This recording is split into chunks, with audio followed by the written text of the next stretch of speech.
we'll get those other coins next time. You've heard me, Brandon Jones, babble on and on about trailers, but I have to admit, when each E3 press conference starts, it's the gameplay demos that we're really looking forward to. You can turn any game in any state into a decent trailer, but showing real gameplay for the first time in front of a live audience is a terrifying endeavor that can make or break your game's sales. Although the Electronic Entertainment Expo is nearly 20 years old, we've only been given live demos at press conferences for a little over a decade.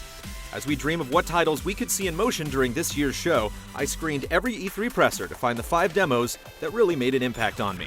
So what I'd like to show you is my new edition.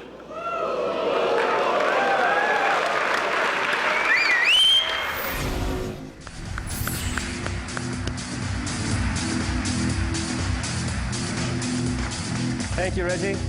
Good morning, everybody.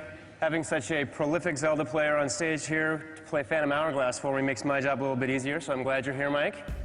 Just when it appeared Link might have lost his way on handheld after Nintendo introduced stylus controls for Phantom Hourglass, a hero emerged to show us the Master Sword was still as sharp as ever.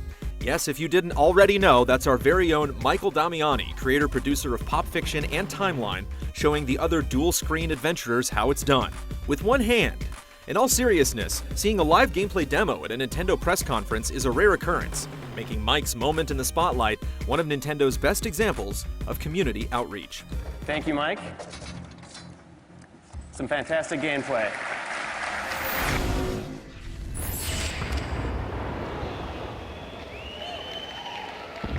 When you think of Halo 2 and E3, Bungie's 2003 demo is probably what comes to mind first, with its dual wielding and ghost commandeering. But it can't make this list because it was shown behind closed doors. But in 2004, Bungie's then Director of Cinematics, Joseph Staten, gave a very open demonstration of how Halo 2 played, and teased the multiplayer map fans could play on the show floor that week. Granted, it's not the most thrilling gameplay I've ever seen, but it was one of the first games ever to warrant being shown in real time, on stage, at E3. Killing spree. MG's got the entrance locked down! Spread out! Open up your fields of fire! Stay online! Ever since Modern Warfare in 2007, Call of Duty has been blowing up the Microsoft press conference with slices of their games that almost seem to be developed with the sole purpose of wowing an audience of hundreds. This futuristic race through downtown Los Angeles 2 years ago was the peak of COD's insanity. Most demos just focus on one boss or one vehicle, but the action in this sequence always keeps you on your toes. We travel on foot, dispense a few drones in a turret, rappel off a demolished highway, and finally dodge skyscrapers in a fighter jet. Say what you want about the franchise, but when the lights go down, Call of Duty knows how to please a crowd. Target's locked. Target destroyed. I got this. Hey, be careful. It's not the flashiest demo, but conference viewers were on the edge of their seats when Naughty Dog finally showed us their anticipated post-apocalyptic survival story in 2012.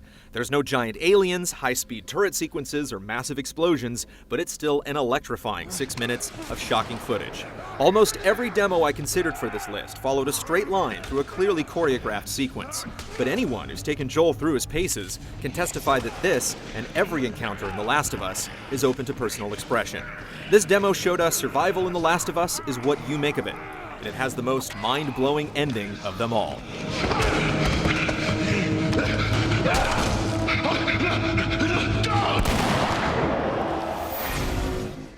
Following you.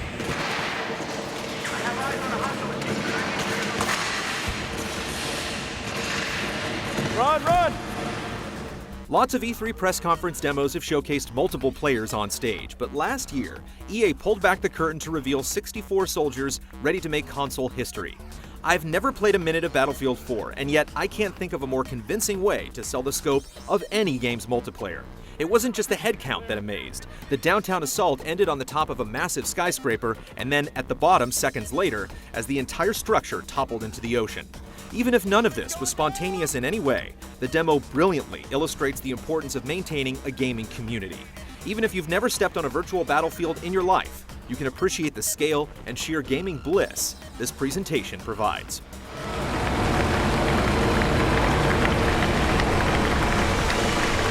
If you're hungry for more press conference hype, check out Assassin's Creed 2 and Uncharted 2 from Sony's press conference in 2009, Dead Space 2 at EA in 2010, and Lara's return to prominence via Microsoft in 2011. And don't miss our avalanche of E3 coverage all this month leading up to the main event.